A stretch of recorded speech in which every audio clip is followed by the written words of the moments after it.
국민 모두가 어디서나 골고루 잘 살아 사람 중심 발전을 추진하겠습니다. 공공기관 지방 이전과 혁신도시 사업을 잘 마무리하고 예시를 기하겠습니다. 혁신도시 시즌2 국가균형 발전을 위한 신지역 성장 거점으로 거듭납니다.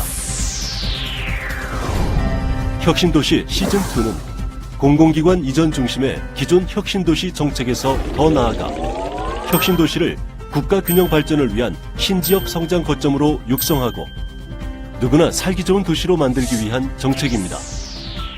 정부는 혁신도시 정주여건 개선, 공공기관 정착, 혁신 클러스터 구축을 통해 혁신도시가 대한민국 균형 발전을 선도하도록 만들겠습니다. 이전 공공기관이 지역 발전을 선도하겠습니다. 이를 위해 이전 공공기관이 매년 지역 발전 계획을 수립하여 지역 발전에 실질적으로 기여할 수 있는 사업을 발굴해 추진토록 하겠습니다. 또한 정부는 지역 인재 채용 의무화를 도입하여 2022년까지 단계적으로 모든 이전 공공기관이 채용 목표 30%를 달성하기 위해 노력하고 있습니다. 한전 본사가 수도권에 있을 때는 마냥 먼 꿈으로만 느껴졌지만 나주로 한전 본사가 이전을 하게 되면서 구체적으로 꿈을 꾸고 그리고 그 목표를 이룰 수 있었던 것 같습니다. 혁신도시 산업클러스터 활성화로 지역의 4차 산업혁명 역량을 키우겠습니다. 기업 입지에 유리한 환경 조성을 위해 기업 입지 여건을 개선하고 클러스터 용지 활용을 제고하겠습니다. 종합적인 기업 지원 시스템을 구축하여 기업의 혁신, 창업 활동 및 시장 수요 창출을 지원하겠습니다. 지속 가능한 산학연 생태계를 조성하여 관계 기관 간 공동 연구 개발 및 협력 기관의 활력을 불어넣겠습니다.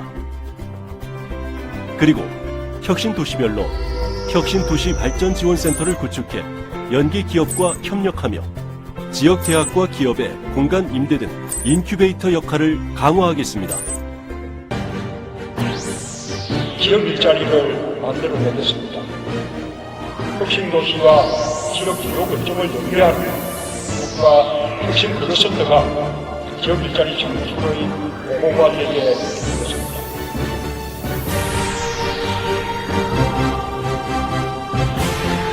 사람 중심의 국가 균형 발전 혁신도시 시즌2가 만들어갑니다.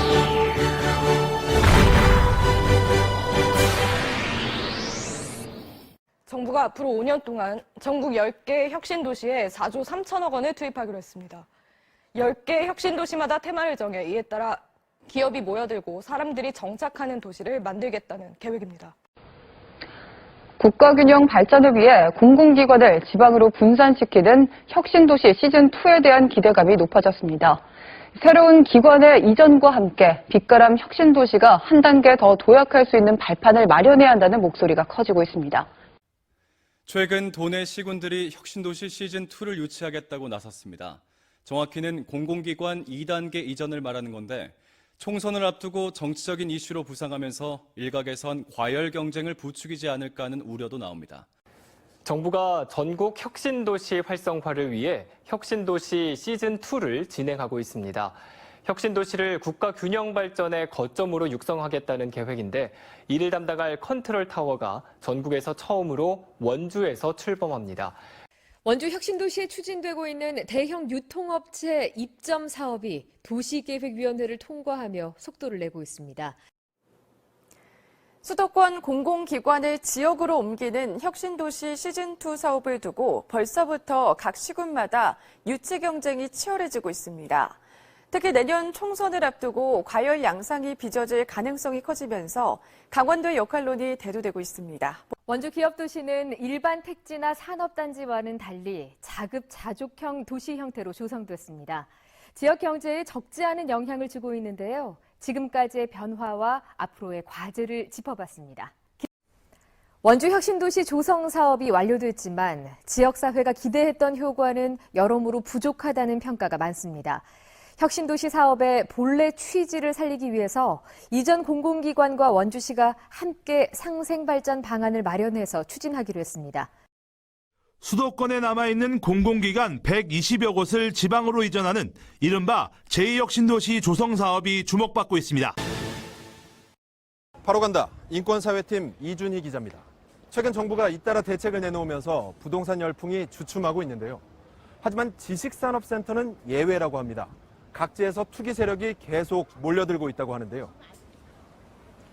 지식산업센터라는 게 원래는 중소기업이나 영세사업자가 싸게 분양을 받아서 업무 공간으로 사용하는 곳인데 이런 곳에 왜 투기꾼들이 몰려드는지 그 실태를 취재하러 바로 가보겠습니다.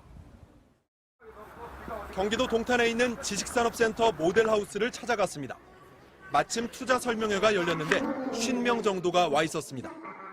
분양대행사 직원은 대출 규제가 심해지면서 이젠 투자할 때가 지식산업센터밖에 안 남았다고 말합니다.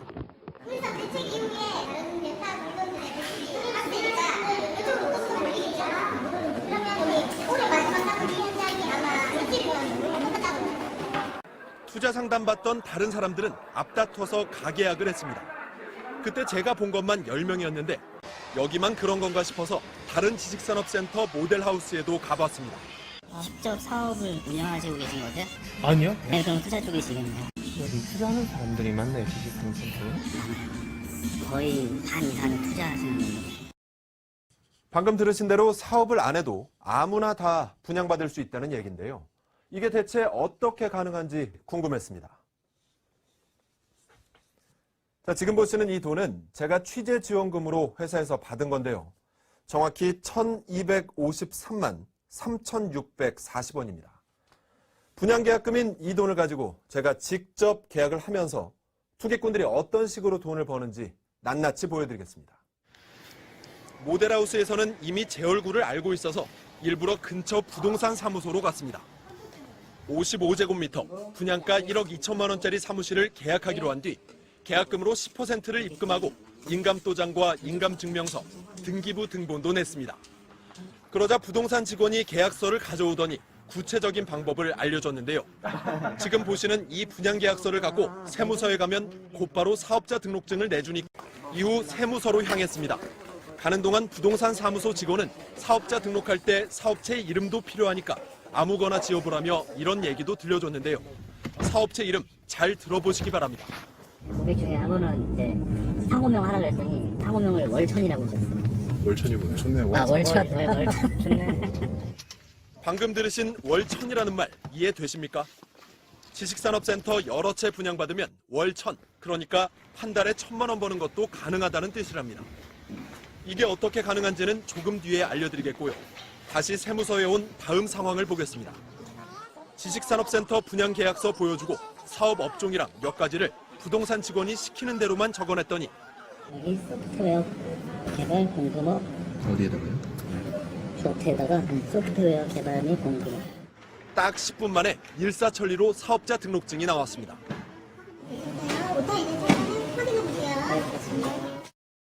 계약금 입금부터 계약서 작성, 그리고 사업자 등록증 발급까지 채 1시간이 걸리지 않았습니다. 이걸로 기자인 저는 서류상으로는 사업자가 됐고 분양계약도 다 끝났습니다. 그럼 지식산업센터 분양계약 마친 뒤엔 어떻게 돈 버는지 설명해드리겠습니다. 단기 차익을 노리는 투기꾼은 웃돈, 즉 흔히 말하는 피를 붙여서 분양권을 입주 전에 팔아치웁니다. 지식산업센터는 무제한 전매가 가능하기 때문입니다. 제가 봤을 때는 20평짜리 기준으로 하면 3,000원 있지 않나요? 무정동에서 960만 원에 제가 분양시킨 적 있거든요.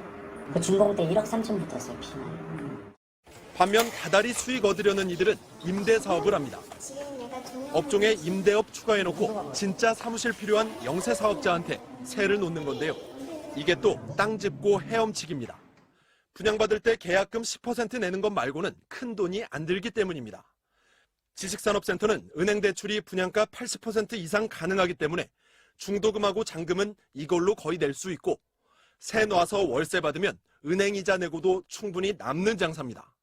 200 받으면은 100만 원은 이자고 100만 원은 내 거다. 수익률이 한 10% 정도 나와요. 투자들이 몰리는 이유가 여기에 있는데. 4월에 입주가 시작된 지식산업센터를 가봤습니다. 투기꾼들이 분양가를 너무 올려놔서 어쩔 수 없이 임대로 들어왔다는 사업자가 있는가 하면 살 의향은 있었죠. 근데 나온 물건이 없고요. 분야가 많이 올라가 있어가지고 뭐 어쩔 수 없잖아요. 지금 뭐 이 자본주의 사회에서는 수백만 원에서 수천만 원까지 웃돈을 줬다는 벤처 사업가도 여럿이었습니다.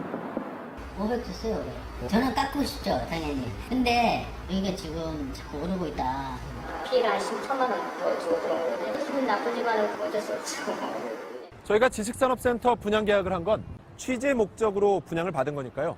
최대한 빨리 이 분양권을 실제로 입주를 희망하는 중소상공인에게 시세보다 저렴한 가격에 넘겨서 사무실로 쓸 수 있도록 돕겠습니다.